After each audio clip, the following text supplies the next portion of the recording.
Bismillahirrahmanirrahim. Assalamualaikum warahmatullahi wabarakatuh. Bismillah, alhamdulillah, nusalli wa nusallimu ala rasulillah, amma ba'd. Pemirsa, saya Muhammad Aulia Abdani Henduri, Hakim Pengadilan Agama Bangko. Di kesempatan yang berbahagia ini, saya ingin memberikan presentasi yang berjudul Penerapan Paradigma Keadilan Substantif dalam menjawab tantangan hukum keluarga di era modern. Sebuah analisis atas penetapan Pengadilan Agama Bangko nomor 372 PDPTP 2025 PABK. Saya akan menjelaskan beberapa bagian. Yang pertama, latar belakang masalah. Kedua, rumusan masalah. Ketiga, pembahasan yang terdiri dari analisis dari sisi hukum positif dan menggunakan teori hukum Gustav dan Brooke. Dan yang terakhir, kesimpulan. Baik pemirsa, yang pertama, latar belakang masalah. Sebelumnya, saya jelaskan terlebih dahulu bahwa putusan ini adalah berkaitan dengan permohonan isbat nikah. Menjadi menarik untuk dikaji karena putusan ini mengesahkan perkawinan yang menggunakan wali muhakam yang secara normatif bertentangan dengan ketentuan hukum positif. Perkawinan sendiri dalam sistem hukum Indonesia memiliki dimensi ganda, yaitu selain sebagai peristiwa keagamaan, di sisi lain, perkawinan juga merupakan sebuah peristiwa hukum.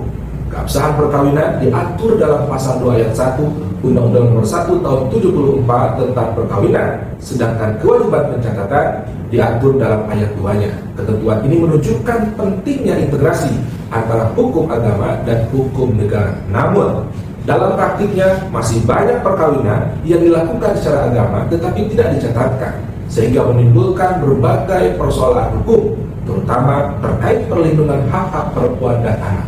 Untuk mengatasi hal tersebut, hukum menyediakan mekanisme isbat nikah melalui pengadilan agama. Putusan nomor 372 di PA Bangko ini menarik untuk dikaji karena menyangkut keabsahan perkawinan dengan wali muhakam yang secara normatif wali nikah dalam hukum Islam positif Indonesia harus berupa wali nasab atau wali hakim. Namun, dalam perkara ini, hakim tetap mengesahkan perkawinan tersebut dengan pertimbangan kondisi sosial dan faktual para pihak. Hal inilah yang menimbulkan pertanyaan mengenai bagaimana hubungan antara hukum positif dan keadilan substantif dalam praktik peradilan yang dapat dianalisis menggunakan teori Gustav dan Brooke tentang 3 nilai dasar hukum. Berdasarkan latar belakang tersebut, rumusan masalah dalam presentasi kali ini adalah yang pertama, bagaimana pertimbangan hakim tersebut ditinjau dari peraturan perundang-undangan, dan yang kedua, bagaimana putusan atau penetapan tersebut dianalisis dalam perspektif teori hukum Gustav dan Brooke. Pertama, saya akan menganalisis putusan tersebut berdasarkan peraturan perundang-undangan. Putusan tersebut berkaitan dengan permohonan isbat nikah yang diajukan oleh pasangan yang telah menikah secara agama namun tidak tercatat secara administratif. Berdasarkan fakta persidangan, perkawinan telah memenuhi rukun dan syarat nikah tetapi menggunakan wali muhakam. Secara normatif, dalam Undang-Undang Nomor 1 Tahun 74, Kompilasi Hukum Islam dan Peraturan Menteri Agama Nomor 30 Tahun 2024 diatur bahwa wali nikah itu hanya ada 2. Pertama, wali nasab atau wali hakim. Dalam hal tidak terdapat wali nasab yang memenuhi syarat, maka kewenangan beralih kepada wali hakim yang ditunjuk oleh negara melalui kantor urusan agama. Dengan demikian, penggunaan wali muhakam dalam perkara ini tidak sesuai dengan hukum positif yang berlaku. Jadi kalau mengikuti hukum positif, maka seharusnya hakim menyatakan pernikahan itu tidak sah dan permohonan tersebut harus ditolak. Namun, dalam perkara tersebut, hakim tidak semata-mata berpegang pada norma formal saja. Di satu sisi, kepastian hukum yang hanya mengikuti teks positif yang kaku dan prosedural seakan-akan menutup mata akan adanya masyarakat yang rentan mendapatkan keadilan, sehingga keadilan sejati terhadap perlindungan hak asasi kelompok rentan tersebut akan terabaikan.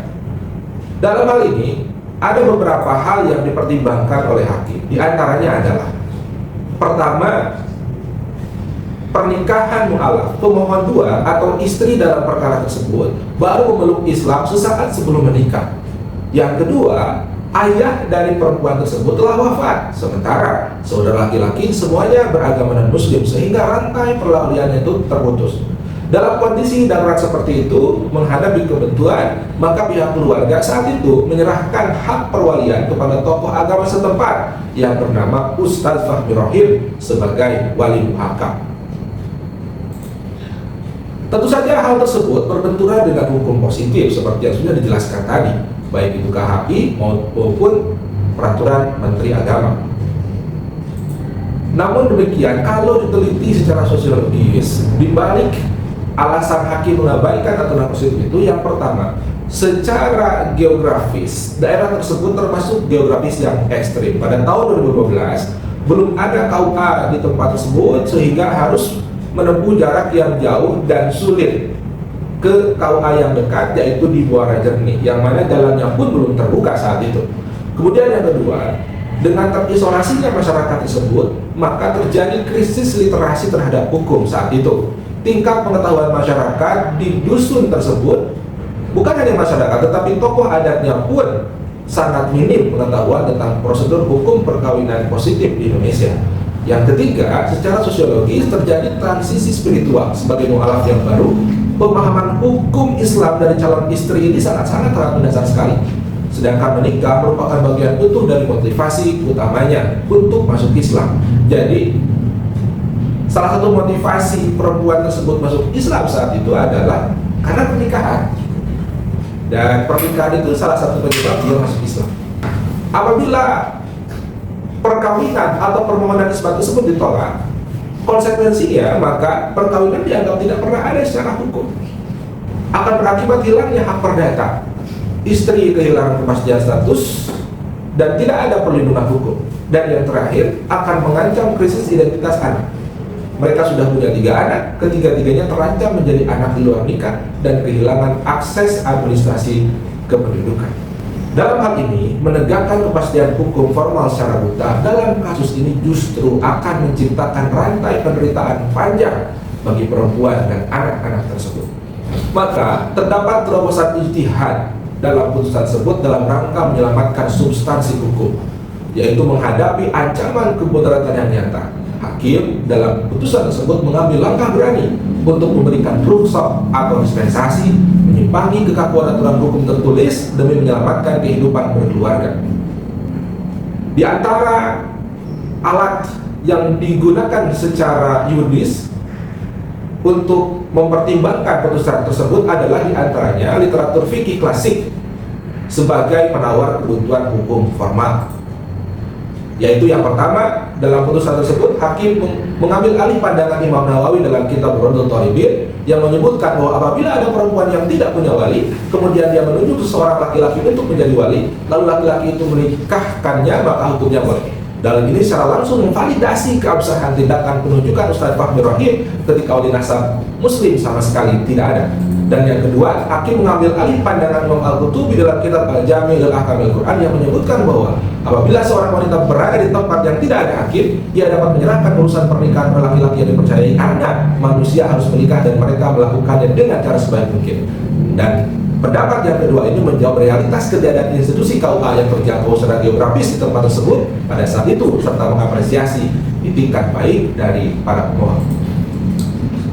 Keadilan substantif atau yang selanjutnya, saya akan menganalisis pertimbangan hakim tersebut menggunakan perspektif teori Gustav Raggrup.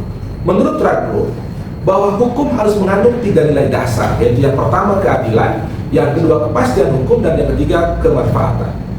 Kepastian hukum di sini, dari sudut kepastian hukum, aturan mengenai wali hakim sudah jelas dan tidak memberikan ruang bagi penggunaan wali muhakam. Oleh karena itu, jika berpegang pada kepastian hukum semata, seharusnya permohonan ditolak. Namun dalam praktiknya, kepastian hukum tidak selalu dapat menjawab kebutuhan keadilan dalam masyarakat.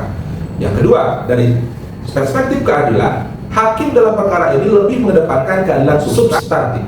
Jika permohonan ditolak, maka akan berdampak pada satu, ketidakjelasan status hukum perkawinan. Yang kedua, kerugian bagi anak-anak dalam aspek administratif dan sosial. Yang ketiga, ketidakadilan bagi pihak perempuan. Dengan demikian, pengesahan perkawinan melalui isbat nikah merupakan bentuk perlindungan terhadap hak-hak dasar para pihak. Yang ketiga, kemanfaatan. Putusan ini memberikan manfaat nyata antara lain memberikan legalitas perkawinan, memungkinkan pencatatan di KUA, menjamin kepastian restu anak. Dan aspek kemanfaatan ini menjadi sangat penting dalam konteks hukum keluarga yang berkaitan langsung dengan kehidupan masyarakat. Dalam formular Radbruch, dia menyatakan bahwa dalam kondisi tertentu keadilan harus diutamakan. Apabila hukum positif menghasilkan ketidakadilan yang nyata dalam perkara ini, maka hakim mengesampingkan kepastian hukum formal demi mencapai keadilan dan kemanfaatan. Dengan demikian, putusan ini mencerminkan penerapan teori Radbruch dalam praktik, di mana hukum tidak diterapkan secara kaku, melainkan secara kontekstual dan berorientasi pada keadilan substantif. Sehingga dalam amar putusannya, hakim mengabulkan permohonan pemohon tersebut, dikabulkan sepenuhnya secara resmi. Kemudian yang kedua, legalitas ditetapkan secara sah. Hal tersut berdampak kepada pemulihan status hukum keluarga, jaminan hak-hak perdata istri, dan terbukanya akses administrasi kependudukan yang sah bagi ketiga anak-anaknya. Hukum keluarga tidak boleh sekedar menjadi instrumen administratif yang menghukum ketidaktahuan. Ia harus bertransformasi menjadi instrumen yang menjadi perlindungan yang adaptif. Hakim masa kini dituntut berani keluar dari jerat positivisme kaku bila menemukan ancaman kemudaratan. Penyimpangan prosedural dapat dijustifikasi secara hukum apabila bertujuan mutlak untuk menyelamatkan esensi keadilan substantif. Yang terakhir, kesimpulan dari presentasi hari ini. Yang pertama, secara hukum positif, penggunaan oleh muhakkam dalam perkawinan tidak sesuai dengan ketentuan yang berlaku.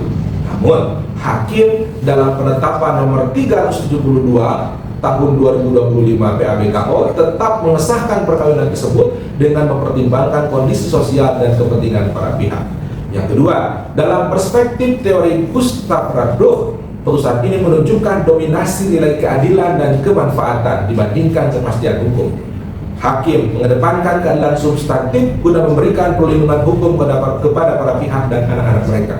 Ketiga, putusan ini mencerminkan praktik hukum progresif di Indonesia, di mana hakim tidak hanya berperan sebagai penerap hukum, tetapi juga sebagai pencari keadilan yang mempertimbangkan realitas sosial. Pemirsa, hadirin yang saya hormati, kepatuhan mutlak pada hukum tertulis dapat menjadi wujud ketidakadilan yang paling kejam. Keadilan substantif memastikan supremasi hukum hadir sebagai rahmat lil alamin, membangun peradaban yang melindungi, bukan sekedar menghukum. Sekian presentasi saya. Assalamualaikum warahmatullahi wabarakatuh.